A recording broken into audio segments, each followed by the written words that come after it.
दोस्तों, Indian legendary face में आज हम जिक्र करेंगे वीरों की भूमि बुंदेलखंड की, जिसने एक से बढ़कर एक शूरबा दिए हैं, जिनकी कीर्ति वीर रस के गीतों में आज भी जीवित है। इन्हीं में से एक हैं विंध्यवासिनी मां शारदा भवानी के महाभक्त आला उदल और उनके वीर यदुवंशी योद्धा भाई मलखान, जिनका जन्म उत्तर प्रदेश के बुंदेलखंड सूबा के महोबा जिले में हुआ था तथा इनके बारे में कहावत है कि इनसे तलवारें भी हार गई थीं। आज हम आला उदल के चचेरे भ्राता वीर मलखान सिंह का इतिहास बयां करेंगे, जो आला उदल के ही भांति जंगबाज थे। दोस्तों, उन दिनों क्षत्रिय में सत्ता मजबूत करने के लिए आपसी जंग हुआ करती थी। दिल्ली के चौहान राजपूत बुंदेलखंड के क्षत्रिय अहीरों और चंदेलों से विशेष तौर पर द्वेष रखते थे, जिसके कारण इनमें कई बार आपसी युद्ध हुए। इस द्वेष की आग में घी का काम तब हुआ जब महोबा के वीर मलखान सिंह ने अपने अहीर भाइयों के संग मिलकर चौहान सेना को परास्त कर पृथ्वीराज की बेटी बेला का विवाह चंदेल राजकुमार ब्रह्मा से करवा दिया था। इस घटना के पश्चात से चौहानों को अहीर और चंदेल आंख में खटकने लगे थे। जैसा कि हम जानते हैं कि आला उदल और मलखान ने पृथ्वीराज चौहान को उनकी सेना समेत 52 बार बुरी तरह से परास्त किया था। इन्हीं युद्धों में से 3 युद्ध पश्चिमी यूपी के संभल तीर्थ पर हुए थे, जिनमें महोबा का प्रतिनिधित्व वीर मलखान सिंह ने किया था।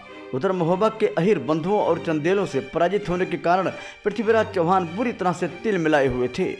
कहा जाता है कि अहीरों और चंदेलों से एक बार फिर युद्ध करने हेतु पृथ्वीराज चौहान ने उन्हें उकसाया। उन्होंने संभल के शक्तिपीठ मंदिर में दर्शन करने वाले श्रद्धालुओं पर भारी कर लगा दिया। पृथ्वीराज चौहान जानते थे कि महोबा के आला उदल मलखान आदि अहीर बंधु मां जगदम्बा के अनन्य भक्त हैं, इसलिए उन्होंने संभल के शक्तिपीठ पर दर्शन हेतु भारी कर लगवाया था, ताकि जब इसकी सूचना महोबा वालों को लगे तो वे उनसे फिर दो हाथ करें।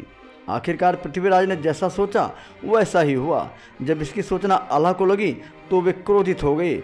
मलखान ने बड़े भाई आला को आश्वासन देते हुए कहा कि हे भ्राता, आप क्रोधित ना हो, ये चौहान तो असंख्य बार हमारे हाथों पराजित हुए हैं और लगता है एक बार फिर ये पराजित होना चाहते हैं।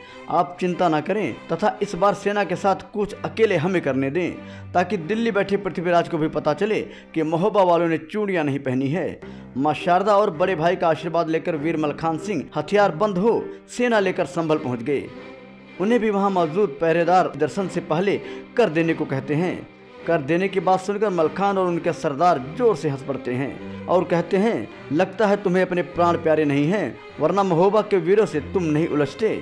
इसके बाद मलखान और उनके साथियों ने मंदिर के पहरेदार और चुंगी खोरों को वहीं ढेर कर दिया। इसकी सूचना जब पृथ्वीराज चौहान को लगी तो वे आग बबूला हो उठे। पृथ्वीराज चौहान की सेना के सेनापति वीरराज चेड़ा सिंह ने चौहान सेना का नेतृत्व कर महोबा वालों को मजा चखाने के लिए पृथ्वीराज चौहान से आज्ञा मांगी। पृथ्वीराज चौहान वीर चेड़ा सिंह को बहुत मानते थे। कहा जाता है कि चेड़ा सिंह एक क्षत्रिय अहीर सरदार का पुत्र था, जो समय से पूर्व यानी शादी से पहले जन्मा था। इसलिए उस अहीर सरदार ने चेड़ा सिंह को नदी में प्रवाह कर दिया था और पृथ्वीराज चौहान ने ही उस बालक को अपने पुत्रों की तरह पाला था।